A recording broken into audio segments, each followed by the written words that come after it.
Com a presença do Rui Voldinei Pires, que é especialista em trânsito e que está aqui junto conosco, trazendo uma informação convidando você a logo mais à tarde estar participando à tarde e à noite, né? Teremos aí 2 palestras, à tarde mais focada para estudante, à noite aberta à comunidade como um todo, sobre a questão da segurança do trânsito. E eu imagino que você tenha preocupação com esse tema, por isso acho que é importante o Rui agora nos falar um pouquinho, antecipar um pouquinho o que ele vai tratar com os alunos à tarde e especialmente o que vai ser à noite, porque é à noite que é aberta à comunidade e nós, pelo menos eu entendo que sim, deveríamos estar atentos a esse tema e nos preocuparmos. Vocês viram os números que o Rui colocou na abertura do bloco anterior, é assustador, é uma guerra, né? São quase 61 mil pessoas mortas anualmente no Brasil pelo trânsito, oficialmente indenizadas.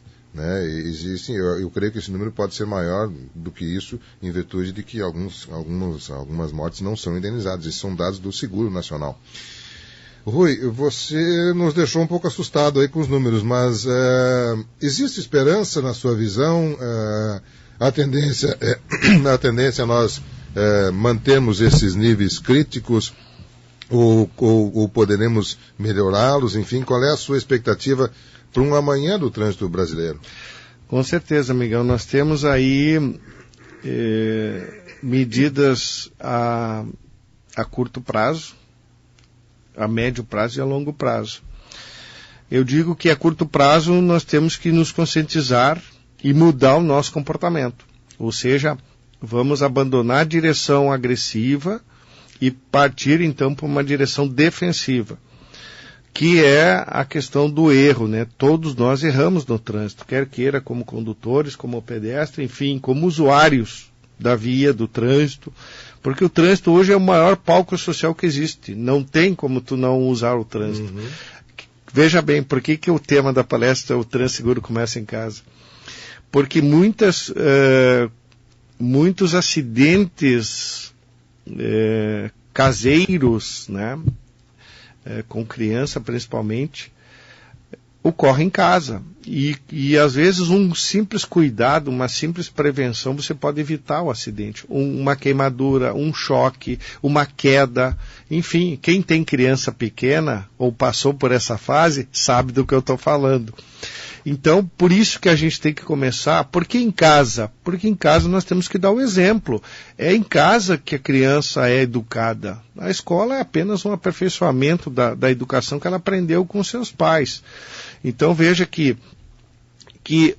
os pais ensinam através do quê? Do exemplo. Muitas vezes, se você para na frente de uma escola em fila dupla, que exemplo você está dando para o seu filho? Dizer o seguinte para o filho, ele vai entender o quê? As leis estão aí, mas para ser burladas. Então, quer dizer, a gente como pai ou como mãe, a gente como condutor, a gente dá o exemplo para a criança. A criança está a todo momento nos observando. E muitas vezes, quando eles aprendem, que muitas vezes a gente não teve esse processo de educação há uns anos atrás, isso é coisa recente no Brasil, as crianças começam a cobrar dos próprios pais. Ou seja, ela passa a ser a fiscal. Papai, o senhor estacionou na faixa em cima da faixa de pedestre. Papai, você passou o sinal vermelho. Papai, você está cometendo uma infração aqui, né? Então a criança começa a cobrar do pai, a criança começa a ser mais consciente. Então, a longo prazo, Miguel, eu acredito que a educação no trânsito é a mudança de tudo. Ou seja, se nós educarmos o pequeno, desde pequeno, as crianças, nós vamos mudar o comportamento delas, principalmente por um trânsito mais seguro, principalmente por essas questões aí do risco, que eles têm que, a criança tem que ser alertada do risco. Então, com isso, eu entendo que a educação no trânsito hoje é a mudança. É a mudança de toda essa nossa cultura e de todo esse nosso comportamento. O resto, a fiscalização, que é o esforço legal, a engenharia de tráfego, ela vem para unir esse outro tripé que é o outro E que é o E da educação. Então, obviamente, esse tripé ele funciona junto. Não adianta você fazer o melhor projeto de engenharia de tráfego num determinado cruzamento se você não orientar e não ter fiscalização. Uhum. Então, um necessita do outro. Esse processo educacional, para nós adultos, nós só vamos sentir quando sentir o quê? No bolso. Então, a multa, a penalidade, ela passa a ser o quê? Uma forma de você educar o adulto. Então, o adulto, ele se educa através da punição, da penalidade, da multa, ou seja, ele tem que sentir no bolso para ele conseguir mudar. Quer ver uma coisa? Você leva uma multa hoje gravíssima, quase R$3.000, você não vai levar uma outra, não vai querer levar uma outra, com certeza. Então, hoje, claro que mudou todo esse sistema da nossa lei, principalmente os valores das multas estão bem pesadas, né? Imagina, 3.000 uma multa, 2.900 uma multa, isso pesa no bolso do cidadão. Então, essa mudança também vem com essa fiscalização rígida, só que a fiscalização, a gente sabe, é muito ineficiente. Nós não temos hoje, dos órgãos fiscalizadores, um potencial de fiscalização, porque falta contingente, falta pessoas. Na semana passada nós tivemos uma ação que eu achei bem interessante, até comentei com você no intervalo aqui do CFC local, que durante uma hora, uma professora e alguns alunos de uma turma ficaram num dos cruzamentos principais aqui em Tupã, ali em frente ao Banrisul, e foram apontando várias infrações que eles perceberam ali. Segundo eles nos passaram, dava mais de R$200 mil em arrecadação em uma hora que fiscalizasse no centro aqui de Tupã, claro que foi no horário de pico. Imagina, se tudo isso era aplicado, com certeza essas pessoas não estariam repetindo e não estaria ocorrendo essa infração. Então, as palavras que você está colocando se encaixam perfeitamente aqui na nossa realidade, com toda certeza. Rui, hoje à tarde você vai falar para estudante, à noite você fala para uma comunidade aberta, provavelmente mais adultos, né? São duas palestras diferentes? São dois enfoques um pouco diferentes? O que você enfoca na tarde, o que você enfoca na noite? Exatamente, essa interação com os jovens, com o estudante, ela tem que ter um outro tipo de abordagem. Então a gente trabalha muito com vídeos, até para mostrar para eles essa questão da segurança. Por que tem que usar cadeirinha? Por que tem que usar o bebê conforto? Por que tem que usar a parte do assento de elevação? Em que momento você tem que usar? Ou seja, a segurança da criança como passageira. E às vezes a gente negligencia isso.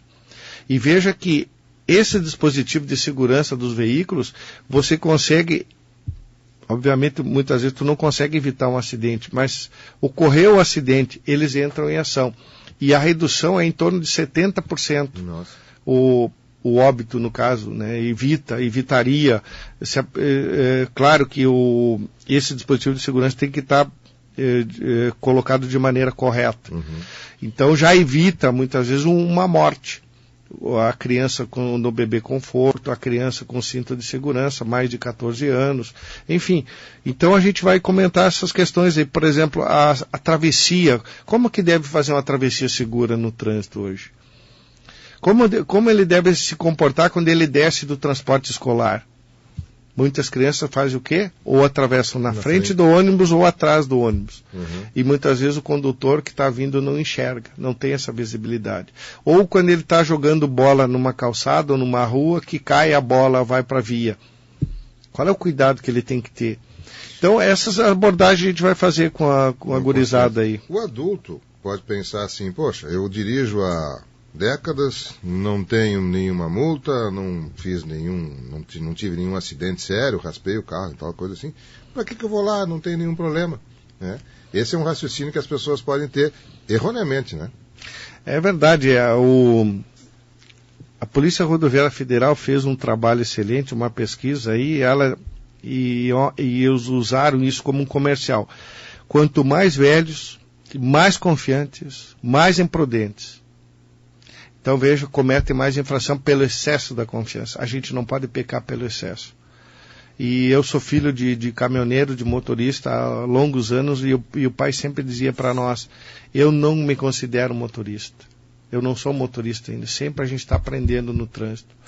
E o pior é que quando a gente começa, Miguel, a aplicar a direção defensiva, é a mudança de conceitos. Por quê? Porque não basta você se cuidar de você. Você tem que se cuidar dos outros, das condições adversas que tem hoje na via, do tempo. Até o próprio passageiro, muitas vezes, ele pode ser uma condição adversa, quando ele distrai o condutor. Né? O passageiro do banco traseiro sem cinto de segurança, veja que um veículo se deslocando a 50 km por hora, velocidade baixa, ele está com uma criança de 35 quilos no banco de trás. Tá? A massa da criança é 35 quilos. Se porventura der uma colisão ou num ponto fixo ou num outro veículo, tá? A criança é projetada para frente, segundo a lei de Newton, né? Todo movimento tende a estar em movimento, certo. A lei da inércia. Ou seja, ela é projetada com seu peso multiplicado 35 vezes mais. Nossa. Então, se tu pega 35 vezes 35, seja quase 1.050. Uma tonelada. Uma tonelada. Ou seja, você está carregando o quê? Um filhote de elefante no banco de trás. Imagina uma pessoa adulta com 80 quilos ou 70 quilos. Então veja que isso, as pessoas não se dão por conta. 50 por hora. 50 por hora, uma velocidade baixa. Pior uma situação, vamos pegar uma rodovia. E aí eu vou falar muito e vou mostrar uns vídeos que eu mostro um veículo colidindo num ponto fixo a 50 km por hora, a 70 e a 90 km por hora. E mostro que o comportamento das pessoas dentro do veículo, como é que funciona em câmara lenta, e mostra também uma vista de cima a deformação do veículo. Como o veículo fica colidindo, por exemplo, a 90 km por hora. Mais da metade do carro fica destruído. E o que eu quero provar com isso? Eu quero provar e mostrar para as pessoas a importância do uso do cinto de segurança em velocidades baixas. Significa o quê? Que na cidade você tem que usar cinto também, além da rodovia, que a velocidade é maior. Numa colisão, numa rodovia, um veículo se deslocando a 80 km por hora, vindo colidir com outro a 80 km por hora, pela teoria da física de formações da energia, a gente faz o quê? A gente soma essas velocidades. Então, na hora do impacto é quanto? É 160 km por hora. Veja que se você a 90 por hora destrui metade do carro, então só o milagre vai salvar a tua vida. Por quê? Mesmo que o veículo tenha airbag e tenha o cinto de segurança, dificilmente você vai escapar vivo. Então eu mostro para eles e tudo que eu falo eu provo. Fisicamente, todos os acidentes são calculados e dimensionados através da nossa física. E nós temos que acreditar na lei da física, não podemos... Essa não tem como revogar. Não tem como revogar e não podemos também abusar dela, né? Porque o que acontece? Por trás disso vem o quê? Os ferimentos. Sem dúvida. Essas pessoas aí, ó, no Brasil, hoje por ano, são 352 mil inválidos permanentes, ou seja, pessoas que ficam tetraplégicos, com lesões permanentes em cadeira de roda, não consegue se mover, porque o trauma ele vem de duas formas. O trauma vem através da face, o traumatismo craniano, né, ou lesão na coluna medular. Então veja que são traumas que, por exemplo, muda toda a vida de uma família. A pessoa fica completamente sem movimentação, ou seja, dependente de uma outra pessoa. Ô Rui, quem que você gostaria? Lá, à tarde eu acho que as escolas vão levar, eu imagino que as próprias escolas. Então é um público quase que, digamos, automático, assim, vai ir lá. Mas quem que você gostaria que hoje à noite, a partir de que hora? 19 horas? 19h30, Casa de Cultura. Quem que você gostaria que às 19h30 estivesse lá na Casa de Cultura? Por quanto tempo vai ser a palestra? A palestra é rápida, é uma palestra do máximo 50 minutos, até porque tu sabe, a palestra mais de uma hora já enche o saco. Então seria no máximo uma hora. Então, assim, o que a gente faz? A gente faz de forma muito interativa. Com vídeo, uma coisa rápida, não é aquela coisa chata de ficar só falando lá, até porque eu não gosto de falar muito. Então eu mostro mais as questões assim para alertar as pessoas do risco que é hoje o trânsito e a responsabilidade que nós temos face como pedestre, como ciclista, como motociclista, como condutores dos nossos veículos. Então é mais assim para alertar. Então assim, é uma palestra bem interessante a todo o público. A gente espera que as pessoas vão lá e participem realmente. Isso é o nosso objetivo de vir aqui dar uma chacoalhada, conscientizar um pouco mais para os riscos que estão aí inerentes, que a gente muitas vezes, em virtude da nossa correria, que eu chamo a psicose do corre-corre, a gente acaba, né, Miguel, esquecendo, negligenciando as leis da física. Uhum. Bom, segundo os dados que nós temos, Tupã-Siretã tem cerca de 12 mil veículos registrados, emplacados aqui em Tupã-Siretã, né? Imagino que cada um tenha no mínimo um motorista, né? Então, nós teríamos, teoricamente, que ter 12 mil pessoas hoje à noite assistindo a palestra. Evidente que na Casa de Cultura cabem 400 ou 500 pessoas, então imagino que vai estar lotada. E por isso você é convidado, você, motorista profissional, você, motorista da sua família, você que dirige para você, enfim, todos estão sendo convidados. É gratuito? Tem algum custo? É gratuito. É gratuito? Não tem custo? Não tem custo. Então o Rui estará à disposição, ele é especialista em engenharia de trânsito, estará palestrando hoje à noite para uma segurança sua e dos demais, da sociedade como um todo. Vamos ter um pouco de responsabilidade social, né? A segurança não é somente sua, você também tem a responsabilidade com os demais, que você conduz um veículo que pode causar problemas em outras pessoas. Rui, obrigado pela sua presença, parabéns pelo trabalho. Nós estamos tendo como eu falei, eu cometi uma gafe, que eu coloquei aqui uma questão, eu até não sei por que eu imaginei que o assunto hoje seria a Avenida Vaz Ferreira. E a gente colocou um questionamento ali. Você concorda com as alterações que aconteceram no trânsito na Avenida Vaz Ferreira? Muitas pessoas estão respondendo, né? O Márcio Davi colocou concordo, o Adão Antônio, o cruzamento em frente ao Banrisul achei desnecessário fechar, pois ali é um dos principais cruzamentos, e o retorno ficou na frente da Brigada Militar, causando um transtorno ainda maior, no entender do Adão Antônio. O Paulo Donis, muito ruim, na verdade, tinha que ter em Tupã aqueles guardas de trânsito que multam, daí o povo iria respeitar mesmo, porque não, quando pesa no bolso, aí a vergonha na cara aparece e respeita, diz o Paulo. Tá bem. Fabrício Rodrigues da Silva, não tem o que fazer. Não entendi, acho que ele disse que não concorda, enfim. O João Abílio, concordo, pois podia rever alguns pontos, mas está melhor, menos estresse e o trânsito mais livre, no entender do João Abílio. São algumas posições que os ouvintes estão colocando aqui com relação a esse tema, que como nós já falamos, Renan Carvalho, na minha opinião, piorou. Como nós já falamos, esse tema ainda não está concluído, né? Ainda tem uma avaliação, ele foi implantado, está sendo colocado aos poucos, e alterou drasticamente, uma mudança muito grande na Avenida Vaz Ferreira, né? Praticamente todos os seus retornos foram bloqueados, permanecendo em frente ao Banrisul, em frente à Brigada Militar, e lá na Praça Coronel Lima, nas duas pontas da Praça Coronel Lima, né? Que me parece que é dos pontos mais críticos. Depois ali na Ferragem, Bertanhol também está liberado. Enfim, tem essa questão ainda que a gente vai tratar em outras oportunidades com mais profundidade. Rui, muito obrigado pela presença, torcendo para que as pessoas explorem você hoje com o seu conhecimento e participem na palestra. E é claro que a gente, em outras oportunidades, poderá ouvi-lo aqui novamente na nossa programação. Mas nesse momento, se gostaria de acrescentar algum detalhe, por favor, fique à vontade. Agradeço, Miguel, a nossa participação aí. Convidamos, então, a comunidade, que será uma palestra bem interessante, dinâmica, e vai ser importante aí para a vida de todos os cidadãos aqui de Tupã-Siretã. E principalmente lembrar que o tema da Semana Nacional do Trânsito deste ano é Nós Somos o Trânsito. Então veja que o trânsito é compulsório e inevitável a participação de todos. Então convidamos a todos hoje à noite lá, com certeza, na Casa de Cultura. Meu muito obrigado. Nós que agradecemos a oportunidade de ouvirmos Rui Voldinei Pires, que é especialista em trânsito e que estará hoje à noite, então, palestrando aí com relação à segurança no trânsito, e você é convidado, especialmente a partir das 19h30, no horário que é aberto ao público em geral.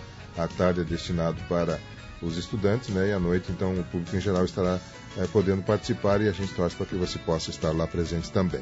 Eu vou a um rápido intervalo comercial, mas já retorno com a sequência da edição do seu programa Variedades, com o patrocínio de Farmácias Associadas. Aqui você tem, amigos, Farmácias Associadas em Tupã é Farmácia Econômica, na Avenida Rio Branco 437, telefone 3272-1444. Estamos também em nome de Delta Sul, móveis, eletro, som, imagem, informática, telefonia celular, objeto de decoração, brinquedos, produtos para camping, tudo com facilidades você tem Na Delta Sul, aqui em Tupã, na Vasserreira, entre o Bradesco e o Banrisul, você pode começar a pagar até em dezembro. O Birajara dos Santos, bom dia, Miguel. Gostei da mudança no trânsito. Tem pessoas que estão ainda aqui repercutindo essa questão do trânsito, que a gente vai, é claro, em uma próxima oportunidade também aprofundar aqui na nossa programação.